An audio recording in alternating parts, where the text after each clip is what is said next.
Praise the Lord दोस्तों, कैसे हो? क्या हाल है? स्वागत है आपके मेरे यूट्यूब चैनल द रेवलेशन पे। आज जिस बारे में जिस टॉपिक के ऊपर मैं रेवलेशन दूंगा, परमेश्वर का वचन, प्रभु का वचन जो मैं दूंगा आपको दोस्तों, वो आपके लाइफ में एक ऐसी स्पीड के तौर पे काम करेगा, आपके फाइनेंसिस में एक ऐसे स्पीड के तौर पे काम करेगा और जो आपके विश्वास को और आगे तक लेके जाएगा। आज की टाइम पे जो फाइनेंस का एक सिस्टम चल रहा है सबकी लाइफ में, ठीक है, जो फाइनेंसिस क्राइसिस आए हुए हैं अक्रॉस द वर्ल्ड, ठीक है। और ऐसी सिचुएशनों में हर एक का एक जो विश्वास, देखो जो विश्वास होता है ना, विश्वास एक होता है हमारा ईगो वाला विश्वास, ठीक है। कई लोगों में ना ईगो होती है और वो अपने विश्वास को ईगो के तौर पे हाईलाइट करते हैं, ठीक है, बट वो इंटरनली कहीं ना कहीं घबराए होते हैं। मेरी बात को समझ रहे हो? हमें बात को समझ रहे दोस्तों? कई विश्वासी ऐसे होते हैं जिनकी मतलब उन्हें ऐसा लगता है कि नहीं, हम बने हुए हैं, ठीक है, और हमें पूरा विश्वास है, हम इसमें से निकलेंगे, ठीक। अंदर ही अंदर वो घबराते रहते हैं, ठीक है। तो ये आपके जो अंदर का एक घबराहट है ना विश्वास की, उसको दूर करेगा ये रेवलेशन, ठीक है। आपको पता चलेगा कि जब स्पीड काम करती है, जब परमेश्वर का अनुग्रह आप पे काम करता है, परमेश्वर का सामर्थ्य आप पे काम करता है, तो फिर आपकी जो बातें हैं, आपकी जो ऊंचाइयां हैं, वो बहुत नेक्स्ट लेवल पे जाती हैं, ठीक है दोस्तों। मैं आज आपको जो वचन बताऊंगा वो वचन है दूसरा शमूएल 6 अध्याय से, ठीक है। आप इस अध्याय को पढ़िएगा, ठीक है। आपको इस अध्याय में बहुत कुछ ऐसा है, पूरे अध्याय में, ठीक है, कि जो आपको ये समझने पे मजबूर कर देगा, जो आपको ये विश्वास दिलाने पे मजबूर कर देगा कि आपके लिए समय मायने नहीं रखता, ठीक है। आपकी फाइनेंस सिचुएशन के लिए, आपकी स्पिरिचुअल सिचुएशन के लिए, आपके हालातों के लिए समय मायने नहीं रखता। अमीर बात को समझ रहे हो? कि आप सोचोगे कि आज हम प्रभु में बढ़ेंगे तो अमीर होना, मान लो शुरू भी होते तो पता नहीं कब तक अमीर होंगे, या प्रभु में ब्लेस करेंगे पता नहीं कब तक ब्लेस करेंगे। आज मैं आपको जो रेवलेशन दे रहा हूँ दोस्तों, बहुत ही अद्भुत है, बहुत ही डीप है, ठीक है। मैं आपको पढ़ के बताता हूँ, ठीक है, और आप इसको समझिएगा, ठीक है। वाचा का संदूक यरूशलेम में। फिर दाऊद ने एक और बार इज़राइल में से सब बड़े वीरों को, जो 30,000 थे, इकट्ठा किया। तब दाऊद और जितने लोग उसके संग थे वे सब उठकर यहूदा के बाले नामक स्थान से चले कि परमेश्वर का वह संदूक ले आए, जो करूबों पर विराजने वाले सेनाओं के यहोवा का कहलाता है। यहाँ पे क्या किया दाऊद ने? उन्होंने एक प्लान किया कि अब हम क्या करते हैं, जो परमेश्वर की वाचा का संदूक है, ठीक है, अब हम उसको उस जगह से ले चलते हैं। हमें बात को समझ रहे हो दोस्तों? एक जगह से दूसरी जगह उन्होंने शिफ्ट करना था उस संदूक को। तो अब उनकी प्लानिंग है कि हम यहाँ से परमेश्वर का जो संदूक है, वाचा का जो संदूक है, उसको यहाँ से ले चलते हैं। तो अभी वो यहाँ से चल पड़े हैं, ठीक है। तब उन्होंने परमेश्वर का संदूक एक नई गाड़ी पर चढ़ाकर टीले पर रहने वाले अबीनादाब के घर से निकाला, और अबीनादाब के उज्जा और अहोआ नामक 2 पुत्र उस नई गाड़ी को हाँकने लगे। अब क्या हुआ यहाँ पे कि अबीनादाब एक व्यक्ति है, उनके उनके 2 बेटे हैं, एक उज्जा और एक अहोहो, ठीक है। उनके 2 जो बेटे हैं, ठीक है, उनके घर से वो वाचा का संदूक जो है वो उन्होंने निकाला, जहाँ पे दाऊद ने रखा था, ठीक है। दोस्तों मैं आपको ये बताना चाहता हूँ, आपको पता नहीं है कि प्रभु की आपकी लाइफ के लिए क्या प्लानिंग है, और आप तक चीज पहुंचने से पहले, आप तक ब्लेसिंग पहुंचने से पहले, देखो जो ब्लेसिंग होती है ना, ब्लेसिंग, प्रभु कहते हैं, बाइबल बताती है, अगर कोई ब्लेसिंग को नहीं संभाल पाता ना, तो उसकी जो ब्लेसिंग है ना, वो आगे शिफ्ट हो जाती है। आप मेरी बात को समझ रहे हो? जिसको यूज करने ना पता, प्रभु कहते हैं उससे ले लिया जाएगा। ठीक है, जिसको ब्लेसिंग ऐसी बहुत सी ब्लेसिंग ऐसी हैं जो औरों की ब्लेसिंग है और हमारी तरफ आ रही है। मेरी बात को समझ रहे हो दोस्तों, ये रेवलेशन है, ये रेवलेशन है। बहुत पता नहीं किसकी ब्लेसिंग होगी जो गगन की तरफ आ रही है। मेरी बात को समझ रहे हो, पता नहीं किसकी ब्लेसिंग होगी जो रमन की तरफ आ रही है, सुरेश की तरफ आ रही है। मेरी बात को समझ रहे हो, इमरान की तरफ आ रही है। अलग अलग लोगों के पास पता नहीं किसकी ब्लेसिंग है जो उसके वहां से उनको संभालनी नहीं आई। मेरी बात को समझ रहे हो, उनको संभालनी नहीं आई और उनके वहां से वो शिफ्ट हो रही है। मेरी बात को समझ रहे हो दोस्तों, ये रेवलेशन की बातें हैं, ये आत्मिकता की बातें हैं, धार्मिकता की बातें हैं। हमें बात को समझ रहे हो। अभी अबीनादाब के घर से वाचा का संदूक दाऊद ने निकाला, उसे दाऊदपुर वो लेके जा रहे थे, एक जगह पे, स्पेसिफिक जगह पे लेके जा रहे थे। उनके 2 बेटे थे, ठीक है, और 4 में, और उन्होंने उसको परमेश्वर के संदूक समेत टीले पर रहने वाले अबीनादाब के घर से बाहर निकाला और अहोदो संदूक के आगे आगे चला। दाऊद और इज़राइल का समस्त घराना यहोवा के आगे सनोवर की लकड़ी के बने सब प्रकार के बाजे और वीणा, सरंगियां, डफ, डमरू, झाज बजाते रहे। जब वाचा का संदूक लेके जाते थे तो वो खुशी मनाते थे, ठीक है। जो इंस्ट्रूमेंट उनके पास होते थे, जो उनके पास संगीत बजाने वाले उनके पास इंस्ट्रूमेंट होते थे, ठीक है, उसका वो इस्तेमाल करते थे, बड़ी खुशी से जाते थे। परमेश्वर के वो वाचा का संदूक, ठीक है, उसको वो लेके आगे आगे चलते थे। और इसमें जो आगे आगे जा रहे, उसमें अबीनादाब का जो बेटे हैं वो आगे हैं। जब वे नाकोन के खलिहान तक आए तब उज्जा ने अपना हाथ परमेश्वर के संदूक की ओर बढ़ाकर उसे थाम लिया, क्योंकि बैलों ने ठोकर खाई। अभी देखो दोस्तों, ये एक बड़ी समझने वाली बात है, ठीक है।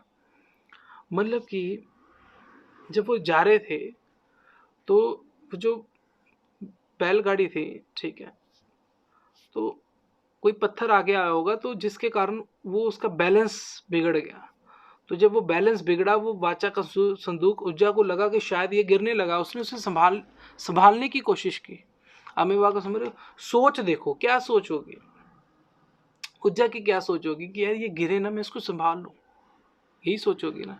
एक अच्छी सोच होगी कि मैं ये गिर रहा हूँ, इसको संभाल लूँ। ये सुनने में बड़ी अच्छी सोच लगती है। अमीबा को समझ रहे हो। कोई तीसरा बंदा होगा, वो कहेगा यार ये बंदा तो अच्छी कर रहा था, है ना। अब मैं बताता हूँ। तब यहोवा का कोप उज्जा पर भड़क उठा और परमेश्वर ने उसके दोष के कारण उसको वहां ऐसा मारा कि वह वहां परमेश्वर के संदूक के पास मर गया। बाइबल बताती है कि ये दोष था। अमीर बात को समझ रहे हो। आज भी बहुत से लोग ऐसे हैं जो कि ऐसी भावना रखते हैं कि हम प्रभु के लिए बहुत कर रहे हैं, और देखने वालों को लगता है कि यार ये तो सही चीज है। अमीर बात को समझ रहे हो, देखने वालों को लगता है ये तो सही चीज है, लेकिन वो दोष प्रभु की नजर में वो दोष है। आपकी नजर में, मतलब आपकी नज़र में आप कितने भी अच्छे क्यों ना हो, आपको सोच रहा होगा कि आप सोच रहे होंगे कि भाई मैं चर्च के लिए कुछ कर रहा हूँ, मैं अपना जो पॉइंट है वो रख रहा हूँ, ठीक है, चर्च के कामों के लिए, है ना, अपनी स्पिरिचुअल लाइफ को जस्टिफाई करने के लिए मैं कुछ पॉइंट रख रहा हूँ कि मैं परमेश्वर के पक्ष की बातें कर रहा हूँ, ठीक है।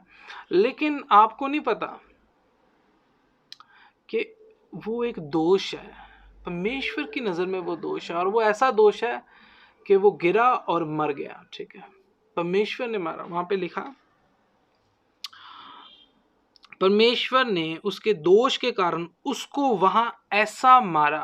अमीबा को समझ रहे हो, कोई और नहीं, फिर परमेश्वर खुद ही। अभी देखो, ये परमेश्वर और यीशु मसीह अलग नहीं है। अमीबा को समझ रहे हो, ये परमेश्वर और यीशु मसीह अलग नहीं, सेम है वो। अमीबा को समझ रहे हो दोस्तों, वो सेम है। अगर आप गलती कर रहे हो और गलती भी कुछ ऐसी कर रहे हो जो मतलब कि जिसका मतलब वो गलती आपको गलती नहीं लगेगी, आपको लगेगा। और ऐसा ही है आज की डेट में, बहुत से विश्वासी ऐसे हैं जो उन्हें लगता है कि वो पॉजिटिव है, उन्हें लगता है वो प्रभु की तरफ की बातें कर रहे हैं, प्रभु के लिए कर रहे हैं, ठीक है, मतलब, पर वो ऐसा नहीं है। जब एक स्त्री ने प्रभु के ऊपर जो इत्र फेंका, ठीक है, उडेला जो, तो साथ में जो प्रभु का चेले थे उसमें से एक ने कहा कि भाई आपने ये वेस्ट कर दिया, आपने ये वेस्ट कर दिया, इससे हम भूखों को खाना खिला सकते थे, कितना फायदा हो जाता। मतलब उसने सोचा मैं बड़ी फतेह की बात बोल रहा हूँ, बड़ी मैं एक जबरदस्त बात बोल रहा हूँ जो सुनने में बड़ी अच्छी लगेगी। आप मेरी बात को समझ रहे हो? लेकिन प्रभु ने वहां पे, यीशु मसीह ने वहां उसको गलत बताया। आप मेरी बात को समझ रहे हो? उन्हें बोला कि इसलिए नहीं, तो बोला कि तुझे इसकी फिक्र है। आप मेरी बात को समझ रहे हो? तो यहां पे भी ऐसा हो गया कि जब वो बैल जो जा रहे थे बैलगाड़ी, तो जब वो किसी कारण वो लड़खड़ाए होंगे तो उसको लगा होगा कि बादशाह का संदूक गिर रहा, हाल क्योंकि वो संदूक को वो संभाल नहीं सकते थे। परमेश्वर की जो प्रेजेंस है इतनी सॉलिड है, इतनी जबरदस्त है, पहली बात तो वो गिरता नहीं। अमीर बात को समझ रहे हो? अमीर बात को समझ रहे हो? वो उसको उसने वो संभालने की कोशिश की इस वजह से। आमिर बात को समझ रहे हो? इस वजह से जब आप अपनी लाइफ में, ठीक है, अपने अकॉर्डिंग आप स्पिरिचुअली बढ़ते हो, ठीक है, ये किन के लिए है? ये किस किस व्यक्ति के लिए ये बातें हैं? ये उस व्यक्ति, उस विश्व, ये सब की सब बातें, बाइबल की जो बातें हैं ना, वो जो प्रभु में लोग हैं उनके लिए बातें हैं। मेरी बात को समझ रहे हो? अन्य जाति के लिए भी है, लेकिन ये जो बातें हैं ना, अभी जिसने वो उठाया था वो यहोवा को मानने वाला था व्यक्ति। मेरी बात को समझ रहे हो? यानी कि ये जो बातें हैं, ये जो हदायतें हम लोगों के लिए, जो हम प्रभु को मानते हैं, ये रेवलेशन है, ये रेवलेशन है। हमें बात को समझ रहे हो? लोगों के अंदर से भय खत्म हो चुका है, प्रभु के लिए भय खत्म हो चुका है, बिल्कुल रिस्पेक्ट खत्म हो चुकी है।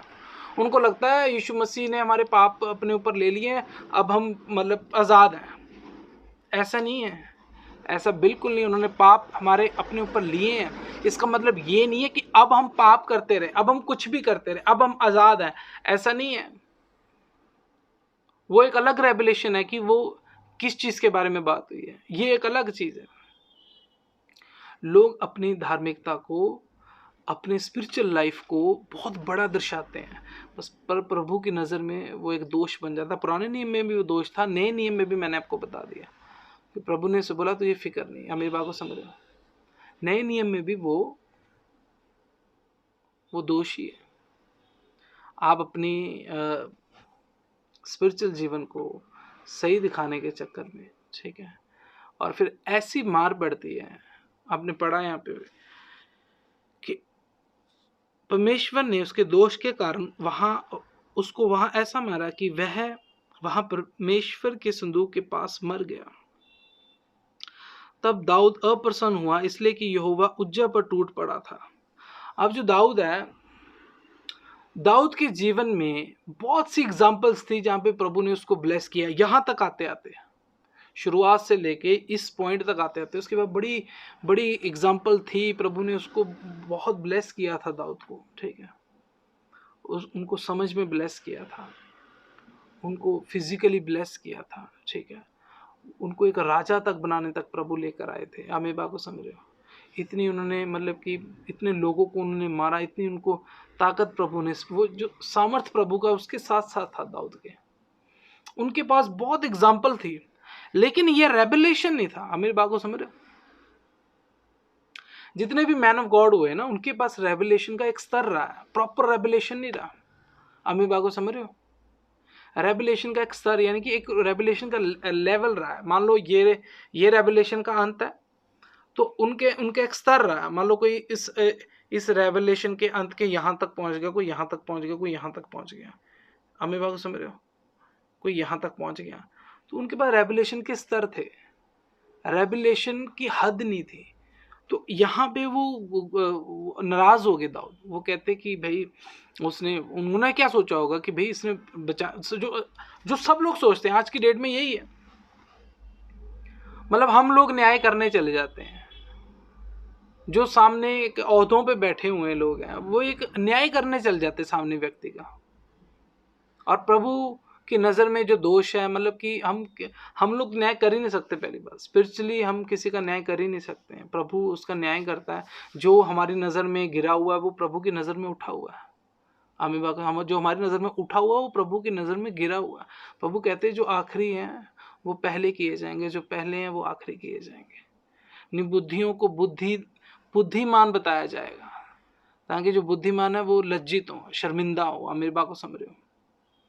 कहने का मतलब ये है कि जो आपका पॉइंट जो है ना, पॉइंट ऑफ व्यू है जो आपका, वो परमेश्वर का नहीं है। आप मेरी बात को समझ रहे दोस्तों? ये बातें मैं क्यों बता रहा हूँ? ये बातें मैं इसलिए बता रहा हूँ क्योंकि जिस अनॉइंटिंग की हम बात कर रहे हैं ना, वो अनॉइंटिंग जब आपके अंदर ये नॉलेज होगी ना, समझ होगी, तब आप उस अनॉइंटिंग को प्राप्त कर सकते हो। हमें बात को समझ रहे हो? मान लो कोई पोस्ट है ना, मान लो कोई गवर्नमेंट की पोस्ट है, प्राइवेट पोस्ट है, ठीक है, उसके ना कुछ मैंडेटरी पॉइंट्स होते हैं कि अगर आपने मान लो ग्रेजुएशन की हुई है, अगर आपके पास 2 साल का इस फील्ड में एक्सपीरियंस है, अगर आपको कंपनी में इतना टाइम हो गया, तब आप इस चीज़ के लिए, इस पोस्ट के लिए एलिजिबल हो। आप मेरी बात को समझ रहे हो? अब इसमें क्या है कि मान लो एक बंदे ने ग्रेजुएशन भी की हुई है, उसके बाद डिप्लोमा भी है, ठीक है, और उसको कंपनी में अभी 1 महीने हुए, वो एलिजिबल नहीं हो पाएगा चाहे उसकी ज़्यादा क्वालिफिकेशन हो। आमिर बाग, जब तक आपके पास वो मैंडेटरी नॉलेज नहीं है ना, आप अनॉइंटिंग के लिए, एक स्पेसिफिक अनॉइंटिंग के लिए एलिजिबल ही नहीं हो। आप मेरी बात को समझ रहे हो? आपकी वो क्वालिफिकेशन, वो स्पिरिचुअल क्वालिफिकेशन क्या होती है? ये नहीं कि बाइबल कितनी पढ़ रहे हो, कितनी देर प्रे कर रहे हो। हमें वो स्पिरिचुअल जो नॉलेज होती है ना, स्पिरिचुअल जो क्वालिफिकेशन, वो आपके वो रेवलेशन के स्तर पे डिपेंड होती है। आप मेरी बात को समझ रहे हो? रेवलेशन का स्तर क्या है? आप मेरी बात को समझ रहे हो दोस्तों? मान लो हम जा रहे हैं, हम चले जा रहे हैं, अब सामने बहुत बड़ी खाई है, आपके रेवलेशन का स्तर होना चाहिए, आपको चले जाना चाहिए। आप मेरी बात को समझ रहे हो? लेकिन विश्वासी या बहुत लोग क्या होते हैं, वो रेवलेशन मतलब चल रहे होते हैं प्रभु में, जब आगे खाई होती है तो चलना बंद कर देते, रुक जाते हैं। वो रेवलेशन का स्तर नहीं है। आमी बाबा को समझ रहे हो? वो रेवलेशन का स्तर नहीं है। जिनके पास रेवलेशन का स्तर होता है ना, उनको वो जो खाई है ना, वो भी जमीन दिखाई देती है। फिर वो जब उस पर चलते हैं तो फिर वो ऐसा चलते हैं कि अद्भुत का हो जाता है काम। आप मेरी बात को समझ रहे हो? वो उनकी क्वालिफिकेशन का स्तर है, विश्वास का स्तर वो है। हम ये बात को समझ रहे हो? ये नहीं बाइबल कितनी पढ़ रहे हो, प्रेयर कितने टाइम कर रहे हो, ये चीज़ें ना मतलब आपकी बिल्कुल नोटिस नहीं की जाएगी। आपने प्रभु को कितना जिया वो जाना जाएगा, वो आपकी नॉलेज में रखा जाएगा हमेशा। हम मेरी बात को समझ रहे हो? उसी को गिना जाएगा। मैं आगे पढ़ता हूँ, ठीक है। तब यहोवा का कोप उज्जा पर भड़क उठा और परमेश्वर ने उसके दोष के कारण उसको वहां ऐसा मारा कि वह वहां परमेश्वर के संदूक के पास मर गया। तब दाऊद अप्रसन्न हुआ, इसलिए कि यहोवा उज्जा पर टूट पड़ा था, और उसने उस स्थान का नाम पेरे सुज्जा रखा। यह नाम आज के दिन तक विद्यमान है। और उस दिन दाऊद यहोवा से डर कर कहने लगा, यहोवा का संदूक मेरे यहाँ कैसे आए? इसलिए दाऊद ने यहोवा के संदूक को अपने यहाँ दाऊदपुर में पहुंचाना ना चाहा, परंतु गतवासी ओबेदेदोम के यहाँ पहुंचा दिया। देखो, इतने बड़े बड़े काम हुए दाऊद की लाइफ में, इतने बड़े बड़े रेवलेशन मिले दाऊद को, ठीक है, फिर भी वो यहाँ पे घबरा गया। जिस काम के लिए वो चला था वो करने से उसने मना कर दिया। दाऊद चले थे कि भाई मैं प्रभु का जो संदूक है उसको लेके जाऊंगा ये स्पेसिफिक जगह में, दाऊदपुर में, ठीक है। लेकिन जो रास्ते में हुआ ना, वो दाऊद भी घबरा गया। वो कहता नहीं नहीं नहीं नहीं नहीं भाई, आप मेरी बात को समझ रहे हो? नहीं नहीं नहीं नहीं नहीं। बहुत से लोगों के और हमारे लोगों के, ठीक है, जो मैं प्रभु के लोगों की बातें कर रहा हूँ, उनके जीवन ऐसे हैं, शुरुआत उनकी वो कहीं से करते हैं, उनकी प्रभु में बढ़ने की इच्छा कुछ होती है, ठीक है, और वो रास्ते में कुछ उनके साथ ऐसा हो जाता है, यानी कि उनके साथ सिचुएशनें कुछ ऐसी हो जाती हैं, फिर वो टूट जाते हैं, वो भूल जाते हैं वो प्रभु में क्यों आए थे, किस वजह से आए थे, क्या उनके रेवलेशन थे, क्या उन्होंने सोची थी बातें। मेरी बात को समझ रहे? आज की डेट में मान लो मैं हूँ, मेरी सोचने क्या है कि भाई मुझे भी पानी पे चलना है, मेरी ये सोचनी है, मुझे भी समंदर को 2 भाग में करना है, मेरी ये सोचनी है। मेरी बात को समझ रहे हो? मुझे भी आज स्वर्ग से आग गिरानी है, मेरी ये सोचनी है। मेरी बात को समझ रहे हो? मुझे भी मुर्दों को जिंदा करना, मेरी ये सोचनी। क्यों? क्योंकि ये सारी अथॉरिटी हमें है। अमीबा को समझ रहे हो? हमें ये अथॉरिटी है, हम ये चीज कर सकते हैं, 101% कर सकते हैं। ये रेवलेशन के स्तर की बात है। अमीबा को समझ रहे हो? ये हिस्ट्री नहीं है। बाइबल कोई हिस्ट्री की बुक नहीं है, कोई इतिहास की किताब नहीं है। जो बीच में हुआ है वो इतिहास नहीं है कि जो कभी नहीं होगा। अमीबा को समझ रहे हो दोस्तों? मतलब आज की डेट में जो लोग बढ़ने की कोशिश करते हैं, बड़ा कुछ ऐसे हो जाता है, ठीक है। किसी ने मतलब घर वालों ने कुछ बोल दिया, बाहर किसी से कोई बात होगी, अपने पास से जिससे कोई बात होगी, ठीक है, मान लो कि मतलब बहुत सी बातें ऐसी हो जाती हैं जो बीच में आके फिर वो भूल जाते हैं वो क्यों शुरू हुए थे। और ऐसे यहाँ पे दाऊद ने किया, वो चले थे प्रभु का संदूक लेके जाने के लिए, एक जगह पे पहुंचाने के लिए, लेकिन उन्होंने देखा ये क्या हो गया यार, ऐसी प्रॉब्लम होगी, भाई जान मुझसे गलती हो जाए तो बड़ी प्रॉब्लम हो जाएगी। परमेश्वर के वो जो स्पिरिचुअल लेवल है ना, उसके स्तर को मेंटेन रखना बहुत ज़रूरी है। आप मजाक में भी उसके साथ कोई ऐसी हरकत नहीं कर सकते हो जो कि जिसका आपको बहुत बड़ा एक जुर्माना जिसे बोलते देना पड़ता है। अमीबा को समझ रहे हो? मतलब ये हिस्ट्री की बातें नहीं है। अगर आप इसको यीशु मसीह से अलग करके देखते हो, बहुत बड़ी गलतफहमी में हो आप। यीशु मसीह का ये भी बिहेवियर है। ये बिहेवियर कब होना है, इसका भी एक समय है। अमीबा को समझ रहे हो? आने वाला जो समय है ना, अमीबा को समझ रहे हो? मान लो जो भी चल रहा समय है और जो भी मतलब कल जो आने वाला, ठीक है, आने वाला जो समय है ना, उसमें ऐसी बातें होंगी ना जो जगत की उत्पत्ति से लेके नहीं हुई है। यानी कि ये बातें तो कुछ भी नहीं है अभी। मतलब प्रभु का जो गुस्सा है वो तो अभी आपने देखा ही नहीं है। यीशु मसीह का जो गुस्सा है वो भी आपने देखा ही नहीं है। अमीबा को समझ रहे हो? आप लोगों के अंदर एक अलग सी नॉलेज है। अमीबा को समझ रहे हो?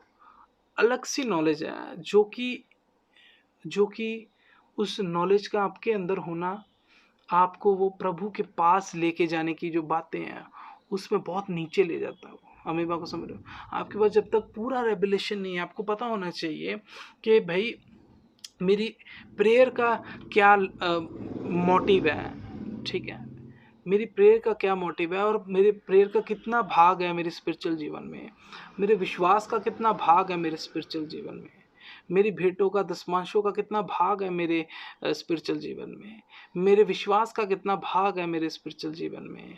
समझ रहे हो मेरी बात को? मेरी नॉलेज का, मेरे विश्व मतलब आपको ये सारी चीज़ों का नॉलेज सब चीज़ों की होनी चाहिए।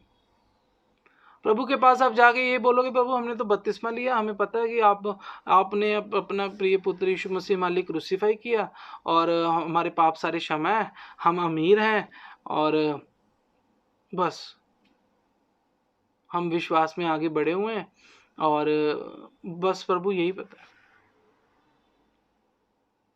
तो फिर मतलब जो आपके पास अनॉइंटिंग्स हैं, आपके पास जो डोमिनियन है, अधिकार है, ठीक है, मुर्दों को जिंदा करने के, आपने किसी मुर्दे को जिंदा किया? अमीबा को समझ रहे हो? किसी मुर्दे को आपने जिंदा किया? आपने किसी लंगड़े को चलाया? आपने किसी दुष्ट आत्मा को, जिसमें 5,000 दुष्ट आत्मा थी, किसी में 10,000 दुष्ट आत्मा आपने निकाली? मतलब आप सिर्फ अगर आपने ये नॉलेज रखी हुई ना, तब बड़ी प्रॉब्लम की बात है। पूरे वर्ल्ड में जितने लोग हैं सबको ये नॉलेज पता होनी चाहिए। लोग क्या करते हैं, सामने नॉलेज नहीं प्रोवाइड करवाते, क्यों? उन्हें लगता है कि शायद उसकी समझ नहीं इतनी, उसकी बुद्धि नहीं इतनी। अमीबा को समझ रहे हो? वो इन बातों को समझ नहीं पाएगा। मैंने देखा वो इन बातों को समझ नहीं पाएगा, इसलिए हमने उनको ये रेवलेशन की बात बता नहीं पाए। कमाल है। मान लो एक व्यक्ति है, ठीक है, वो ब्लैंक है, बिल्कुल ब्लैंक, यानी कि उसके माइंड में कुछ भी नहीं है। अब उसको रेवलेशन की बातें मान लो 1 से लेके 100 तक की उसको गिनती बोलने को बोलेंगे कि 1 से 100 तक आप गिनती सुनाओ। वो चाहे 1 से 100 तक गिनती नहीं सुना पाएगा, लेकिन वो 1-2 तो सुना देगा आपको। अमीबा को समझ रहे हो? वो मतलब 100 तक नहीं गिनती सुना पाएगा, वो बोलेगा 1 2 3 4 1 2 3, मतलब वो 4 तक तो पहुंचेगा। लोग उनको बताना ही नहीं चाहते। आप मेरी बात को समझ रहे हो? रेवलेशन बताना ही नहीं चाहते, समझाना ही नहीं चाहते, उन पे टाइम लगाना ही नहीं चाहते। आज के टाइम में ये बहुत बड़ी प्रॉब्लम हो गई है। उन्हें क्या लगता है वो सही कर रहे हैं, वो उनको उन पे टाइम नहीं लगा रहे। वचन को निकाल के मान लो आपको दिखाया जाएगा कि भाई मूर्खों को मत समझाओ, ये ना करो, वो ना करो, ठीक है, वचन बोलता है ऐसे ना करो। वो वचन क्यों बोलता है, किन लोगों के लिए बोलता है, वो एक अलग बातें हैं। जो प्रभु में लोग हैं, जो प्रभु में आगे बढ़ना चाहते हैं, अगर वो बढ़ भी नहीं रहे हैं, मतलब जो प्रभु की नॉलेज रखते हैं, उनको तो आप कम से कम पूरा बताओ। 1 2 3 4 तो वो बोलें कम से कम। जब दोबारा आप 100 तक गिनती सुनाओगे तब वो 5 6 भी बोलेंगे। जब दोबारा उनको 100 तक की गिनती बताओगे तब वो 10 पे भी आएंगे, फिर 15 पे भी तक पहुंच जाएंगे। मेरी बात को समझ रहे हो? रेवलेशन जब तक आपके अंदर, जो रेवलेशन का स्तर बढ़ता है ना, फिर चीजें बढ़ती हैं। ऐसे तो भेंटे देने वाले बहुत भेंटे देते हैं, प्रभु कहता है भेंटे कबूल नहीं होंगी। जो ऐसी सोच रखते हैं ना कि भेंटे कबूल नहीं होती, चाहे वो मतलब कि 10 मांस दे दे, 50 मांस दे दे, 100 मांस दे दे, अगर ऐसे पैसे देने से ब्लेसिंग मिलती होती ना, तो आज की डेट में हर एक बंदा ब्लेस होता है। आज की डेट में जो अमीर लोग हैं उनको तो कोई दुख ही ना होते, उन्हें कोई प्रॉब्लम ही ना होते। आमिर भाई को समझे दोस्तों? वो कहते हैं हम तो मतलब कि 100 करोड़ देते हैं मान लो प्रभु के लिए, और बताओ 200 करोड़ देते हैं, 1000 करोड़ रुपए लाओ, मतलब चर्च बना के दो एक बहुत बड़ी। प्रभु कहते कबूल नहीं होंगे, तो चर्च छोड़ के जो मर्जी बना ले, अगर आपके पास रेवलेशन का स्तर नहीं है। यहां पे जो मैं बात कर रहा हूं, फिर दाऊद ने मना कर दिया कि भाई मैं नहीं लेके जा सकता। अब अनॉइंटिंग की बात करूंगा मैं, अब आपसे मैं वो बात करूंगा जो रेवलेशन मैं देना चाहता था, जो मैं आपको नॉलेज प्रोवाइड करवाना चाहता था, जो मैं आपके फाइनेंस की बात करना चाहता था। अब आपको एक सुपर नेचुरल तरीका पता चलेगा। इसलिए दाऊद ने यहोवा के संदूक को अपने यहाँ दाऊदपुर में पहुंचाना ना चाहा, परंतु गतवासी ओबेदेदोम के यहाँ पहुंचाया। यहोवा का संदूक गतवासी ओबेदेदोम के घर में 3 महीने रहा, और यहोवा ने ओबेदेदोम और उसके समस्त घराने को आशीष दी। I receive. देखो, दाऊद ने तो मना कर दिया, पर दाऊद ने कहा कि भाई एक उनके नून में कोई होगा, उनको बोला गतवासी उबेदेदोम। बड़ी जबरदस्त, ये बंदा बड़ा जबरदस्त था। इसके उबेदेदोम का जो मीनिंग है वो भी बहुत अच्छा है। समझ रहे हो मेरी बात को? मतलब कि एक चीज को समझ के उस पर अटल रहने वाला, ये इसका मतलब है। उबेदेदोम के यहाँ पे जो वाचा का संदूक, जो परमेश्वर का संदूक पहुंचाया गया, यहोवा का संदूक गतवासी उबेदेदोम के घर में 3 महीने रहा, और यहोवा ने उबेदेदोम और उसके समस्त घराने को आशीष दी। 3 महीने क्या होते हैं? 3 महीने क्या होते हैं? 3 महीने कुछ भी नहीं होता, कोई समय नहीं होता। लेकिन यहाँ पे सुपर नेचुरल हो गया जब एक बंदे ने अथॉरिटी ले ली ना। जब आप परमेश्वर का मंदिर, ये हमारी बॉडी है, आप मेरी बात को समझ रहे हो? परमेश्वर का मंदिर हमारे अंदर अंदर, मतलब अब आप कोई स्पेसिफिक जगह नहीं ढूंढ सकते कि भाई किस जगह में या क्या बात है। आप मेरी बात को समझ रहे हो? आपके अंदर वो रेवलेशन, आपके अंदर वो विश्वास, आपके अंदर प्रभु के साथ जो आपकी नॉलेज है, प्रभु के साथ आपका जो रिलेशनशिप है, उसका क्या स्तर है, उसकी क्या नॉलेज है, वो डिपेंड रखता है। आप मेरी बात को समझ रहे हो? 3 महीने के अंदर ना उसके समस्त घराने को आशीष दी, सारा का सारा घराना। पहले भी क्या होता था, आजकल बहुत कम हो गया, पहले सब लोग इकट्ठे रहते थे, जितने भाई होते थे, जितने घर के होते थे, जो आपके दादे परदादे भाई चाचे सब साथ में रहते थे, समस्त घराने को प्रभु ने आशीष दी। तब दाऊद राजा को यह बताया गया कि यहोवा ने ओबेदेदोम के घराने पर और जो कुछ उसका है उस पर भी परमेश्वर के संदूक के कारण आशीष दी है। तब दाऊद ने जाकर परमेश्वर के संदूक को ओबेदेदोम के घर से दाऊदपुर में आनंद के साथ पहुंचा दिया। दाऊद के पास, दाऊद मतलब एक एक एक ऐसा व्यक्ति, कि इतना अमीर व्यक्ति, कि राजा व्यक्ति, एक मतलब कि मतलब उस जगह का सबसे जो मेन बंदा है। अब मेरी बात कैसे पहुंच जाएगी यहाँ पे? मेरी बात तो शायद शहर के मेन बंदे तक ना पहुंचेगी, और वो पूरे जो देश का जो मेन बंदा है उस तक बात पहुंच गई। सोचो कितनी आशीष मिली हो कि भाई एक बंदा ऐसा है यार, वो बड़ा ज्यादा ब्लेस हो गया, उस पे प्रभु ने बड़ी आशीष दी। अमीबा को समझ रहे हो? उनके काम ब्लेस हो गए, छोटे से छोटा काम ब्लेस होना शुरू हो गया, पूरा का पूरा घराना सेटल हो गया। उसके उसके भाई नहीं मानते थे, उसके भाई कोई लड़ता झगड़ता था, उसके बेटे की कोई प्रॉब्लम हो गई, उसके वाइफ का कोई प्रॉब्लम हो गई, उनके मतलब घर में कितनी प्रॉब्लम होती हैं। अमीबा को समझ रहे हो? प्रभु ने समस्त घराने को आशीष दी जिसने रिस्पॉन्सिबिलिटी ले ली परमेश्वर के मंदिर की। अब मेरे अंदर जो परमेश्वर का मंदिर है, मेरी रिस्पॉन्सिबिलिटी है। अमीबा को समझ रहे हो? जिसने रिस्पॉन्सिबिलिटी ले ली, प्रभु मैंने रिस्पॉन्सिबिलिटी ले ली है। प्रभु कहते यार, वो बंदा कहता ये क्या हो गया, फिर उसको आशीषें मिल रही हैं यार, मैं काम खराब हो गया। सिर्फ इसीलिए दाऊद ने वहां से उठाया परमेश्वर का जो संदूक है। तब दाऊद राजा को बताया गया कि यहोवा ने ओबेदेदोम के घराने पर और जो कुछ उसका है उस पर भी परमेश्वर के संदूक के कारण आशीष दी है। तब दाऊद ने जाकर परमेश्वर के संदूक को ओबेदेदोम के घर से दाऊदपुर में आनंद के साथ पहुंचा दिया। फिर वो बंदा कहता नहीं भाई ऐसा नहीं हो सकता, ठीक है। दाऊद कहता नहीं नहीं नहीं नहीं नहीं, नहीं। मुझे जरूरत है, ठीक है, वहां से लेकर आओ जो ओबेदेदोम था, ठीक है। आज की डेट में आपको ओबेदेदोम बनने की जरूरत है। जो ये फाइनेंसिस जो क्राइसिस चल रहे हैं 3 महीने के अंदर, 2 महीने के अंदर, 1 महीने के अंदर, 1 दिन के अंदर, ये स्पीड की अनॉइंटिंग है। ये जिसके पास रेवलेशन है, जिसे परमेश्वर का जो मंदिर है, जिसको जो ये हमारा जो शरीर है वो परमेश्वर का मंदिर है। हमारे अंदर परमेश्वर रहते हैं। मेरी बात को समझ रहे हो? हमारे अंदर परमेश्वर का एक स्तर रहता है। आप मेरी बात को समझ रहे हो? परमेश्वर यहोवा जो प्रभु है, जो यीशु मसीह है, जो स्वर्ग में रहते हैं, उनकी जो प्रेजेंस है वो मतलब कि पहाड़ों को, समुद्रों को हिलाने वाली है। तो हमारे शरीर की कैपेसिटी के अकॉर्डिंग, मतलब कि वो स्पिरिट अगर हमारे अंदर रहने लग पड़े, सेम स्पिरिट है ना, तो वो जो स्पिरिट हमारे अंदर रहने लग जाएगी ना, मतलब हमारा बॉडी उस लिए बनी नहीं है। ये रेवलेशन की बात है।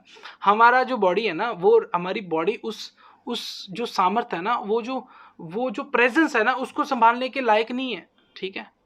अम्मी बात समझ रहे हो? लेकिन वही उस जो प्रभु की एक नॉलेज है, प्रभु का एक प्रेजेंस है, उसका एक स्तर हमारे अंदर भी, अमीर बात को समझ रहे, जो हमारी बॉडी की कैपेसिटी है, हम उसको, जिसको हम संभाल सकते हैं।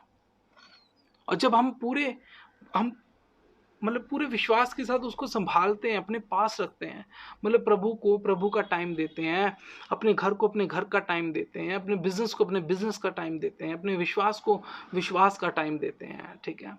अपनी हर एक चीज़ को जब हम उस लेवल में टाइम देते हैं, ठीक है, जब आपके अंदर अंदर आपके नॉलेज है ना, जब आपके अंदर वो स्पिरिचुअल रेवलेशन का स्तर है, ठीक है, विश्वास का स्तर है, ठीक है, फिर वो जो ओबेदेदोम की अनॉइंटिंग है ना, जो स्पीड की अनॉइंटिंग है ना, फिर वो आपके घर में यूं आती है।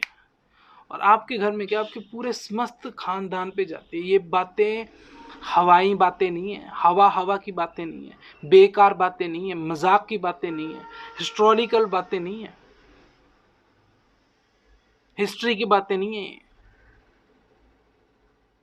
कि बंदा सोचे यार ऐसे कैसे हो सकता है, कैसे घराना कैसे ब्लेस हो सकता है। आज की डेट में कहाँ घराने होते थे, पहले संदूक होते थे, वाचा होती थी, पहले प्रभु का संदूक लेके घूमते थे, वो बात अलग थी, अब बात कुछ अलग है। नहीं, ऐसा नहीं है भाई। आपकी सोच बहुत ज़्यादा स्मार्ट है और जिसकी प्रभु की नज़र में कोई वैल्यू नहीं है, अगर आप ऐसी सोच रखते हो तो।